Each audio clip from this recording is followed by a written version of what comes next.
a whistle, some tomatoes, and two choices. People often think self-defense begins with a block, a punch, or a kick. After more than 40 years of teaching the martial arts, I've learned something different. Sometimes the greatest act of self-defense is solving a problem without ever throwing a strike. This is the story of how a bully, a whistle, and a lesson in making the right choice changed my life forever. I was 12 years old, and it was the last day of 7th grade. I was sitting on a bench eating my lunch when, without warning, Billy quietly walked up behind me. Then he whistled. He blasted an ear-piercing whistle directly into my ear. The pain was unbelievable. My ear rang for days, and my hearing slowly returned over the next couple of days. But the pain wasn't nearly as bad as the embarrassment. I was humiliated in front of everyone. As I sat there rubbing my ear, I made a promise. One day, I'm going to learn how to whistle like that, and Billy is going to get exactly what he gave me. There was just one problem. I couldn't whistle. Now, learning to finger whistle wasn't exactly easy in my house. My mother had one simple rule. Keep your fingers and toes away from your mouth and nose. That rule didn't leave much room for practicing, but I was determined. Every chance I got that summer, I practiced. In my bedroom, in the garage, outside, anywhere my mother would allow me to make enough noise to drive the neighbors crazy, day after day, week after week. Finally, it happened. I mastered it. Not just an ordinary whistle, an ear-splitting whistle, a whistle powerful enough to stop people in their tracks. In my 12-year-old mind, it had one purpose: revenge. When school started in the fall, I arrived with one mission: find Billy, seek, destroy.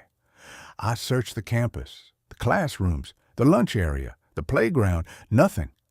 Eventually, someone told me the news. Billy had transferred to another school. Just like that, my entire summer of preparation was worthless, or so I thought. Fast forward over 20 years. Christmas of 2006, my wife Rhoda, our two daughters, 11 and 8 years old, and I was spending the day at Magic Mountain. If you've ever been there during Christmas break, you know what I'm talking about. Wall-to-wall people. It seemed like half of California had decided to visit that same day. As we worked our way through the crowd toward one of our favorite rides, Rhoda suddenly looked at me and asked, "Where's our oldest daughter?" Without thinking, I answered, "I thought she was with you." The moment those words came out of my mouth, everything changed. Parents know that feeling. Your heart drops. Your stomach knots. Your imagination immediately goes to the worst possible places. While Rhoda hurried to notify park security, I stood there trying to think. Then it hit me. My daughter knew my whistle. I looked at the people standing nearby and politely warned them, "You may want to cover your ears." Some smiled, some laughed. A few actually covered their ears. I took the deepest breath I could and let loose. The whistle exploded through the park. It echoed off buildings. It rolled through the crowds. It carried farther than I ever imagined. Nearly a mile away, my daughter suddenly stopped walking. She had unknowingly begun following another family through the crowd. She heard the whistle. At first she wondered, "That sounds just like Dad." Then she looked around. Those weren't her parents. That wasn't her family. She wasn't where she belonged. She didn't panic. She didn't cry. She simply listened. Each time she heard the whistle, she adjusted her direction closer, closer, until finally She rounded a corner and saw us waiting for her. The hugs came first, then the tears, then the relief. And yes, there was also a loving lecture about paying closer attention and staying together.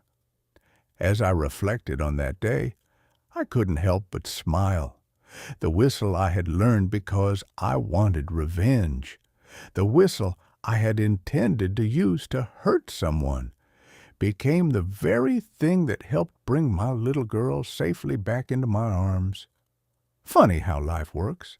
Sometimes God allows us to develop a skill for one reason, only to reveal its real purpose years later.